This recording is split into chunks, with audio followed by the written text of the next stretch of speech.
नमस्कार, मी प्रवीण कांबळे महाराष्ट्र न्यूज नेटवर्कमध्ये आपल्या सर्वांचे सहर्ष स्वागत करतो।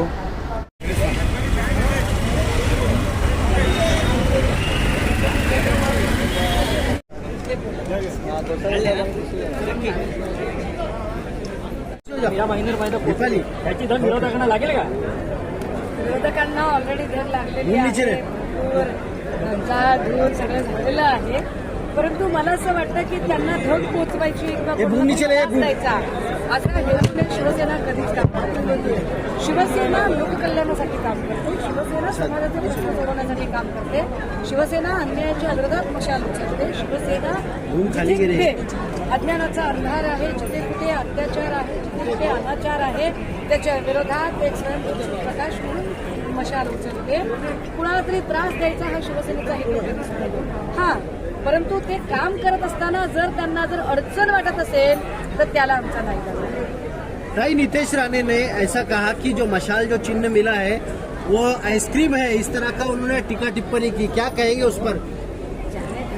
छोटे छोटे बच्चों की बातों पर इतना ध्यान नहीं दिया। भाई ये बताइए, आपने हिंदुत्व की व्याख्या बताई, एक एसी में अंदर और एक रास्ते के बाहर, और प्रताप सरनाईक उनके लिए इस्तीफा दे। नहीं, अभी क्या है ना, वो हिंदुत्व के लिए गए हैं ना।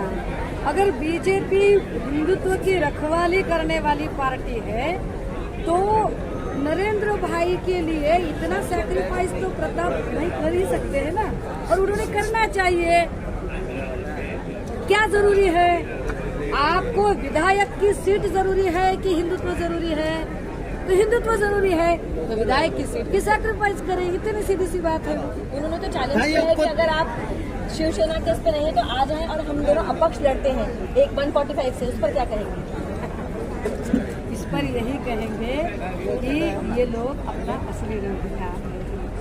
बहुत जल्द इनका जो हिंदुत्व का बुखार जो लोगों को दिखा रहे थे वो उतर चुका है और ये अपनी असलियत पर आ रहे हैं। भाई आपको थ्रेटिंग आ रहा है, आपको थ्रेटिंग आ रहे हैं आपके भाषण को लेकर, क्या कहेंगे? गुनाह दाखिल हो रहे, अपराध दर्ज हो रहे हैं। नहीं, इससे कुछ फर्क नहीं पड़ता। देखिए 153 सेक्शन जो है ये सेक्शन प्रोवोकेटिव लैंग्वेज के लिए है। जब किसी का कोई भाषण होता है और अगर उसके पश्चात कोई दंगा फसाद होता है तो 153 के तहत एफआईआर की जा सकती है। किंतु अगर 9 तारीख को यह भाषण हुआ है और अगर 12 तारीख को एफआईआर हो रही है, जबकि सभी तरफ बहुत अच्छे शांति से और अमन से सब लोग हैं, इसका अर्थ यह है कि यह सत्ता का दुरुपयोग है।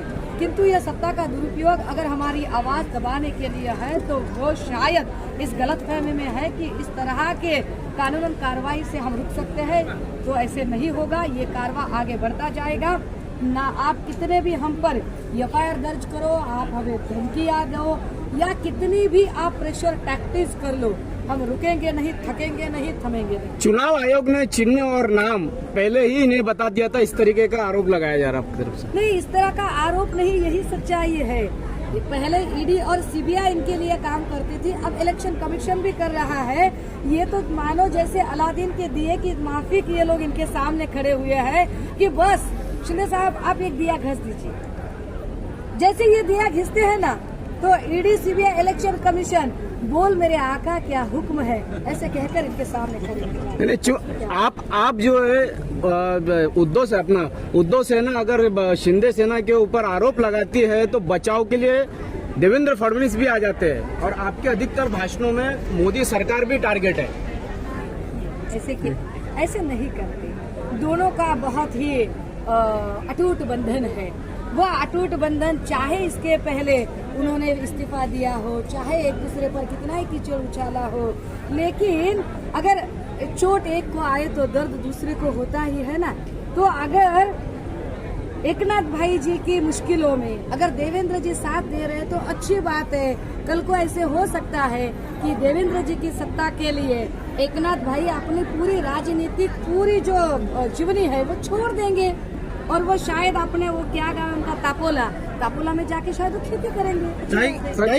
मैसेज देना चाहेंगे शिव सैनिकों को जो निष्ठावान शिव सैनिक है? हम निष्ठावान शिव सैनिकों को आदेश और जो भी सूचनाएं हैं वो ऑलरेडी हमारे पार्टी के सरगना हमारे प्रमुख आदरणीय उद्धव साहब ने दी है। हम सिर्फ उस आदेश का पालन कर रहे हैं और उस आदेश का पालन करते समय हमारे तमाम शिवसैनिकों में जो ऊर्जा आप देख रहे हो, वो ऊर्जा देखकर आप यह समझ सकते हैं कि चाहे उन्होंने हमारा चुनाव चिन्ह फ्रीज किया हो, चाहे हमारी पार्टी का नाम फ्रीज करने की कोशिश की हो, लेकिन वो हमारा जोश फ्रीज नहीं कर पाते। वो हमारा जो लड़ने का स्पिरिट है, वो स्पिरिट नहीं रोक पाएंगे। हम और ज्यादा स्पिरिटेड होकर लड़ते जाएंगे। संजय राउत जी ने जिस तरीके से अपने माता जी को पत्र लिखा है, उसके बाद भाजपा के विधायक अतुल भातकर ने उसके ऊपर भी टिप्पणी की है, क्या कहेंगे आप? जाऊ दे, अशा लोकांची खळखळ असते, कुठे त्याच्या नादाला लागायचं? खऱ्या अर्थानं तुमच्या रूपात संजीवनी मिळाली का या भाईंदरला? नाही, ते लोक ठरवतील, त्याच्यावरती मी काय बोलणार? हे बघा, हे ज्या पद्धतीचं माध्यमांमधून चालू आहे ना, काय लेडी संजय राऊत या होत्या, मला याच्यावरती काहीच, मला एवढंच कळतं, राऊत साहेब आमच्या कुटुंबातली फार परमादरणीय व्यक्ती आहे आणि कुटुंबातला एखादा महत्वाचा सदस्य जर गैरहजर असेल तर कुटुंबातले सगळेच सदस्य फार जबाबदारीने वागतात, त्यातले त्यात मुली जास्त जबाबदारीने वागतात. बस मी शिवसेना परिवारातली सगळ्यात धाकटी लेक आहे आणि संजय राऊत साहेब आमच्या पक्षातले अत्यंत परमादरणीय ज्येष्ठ नेते आहेत. Thank you. थँक्यू.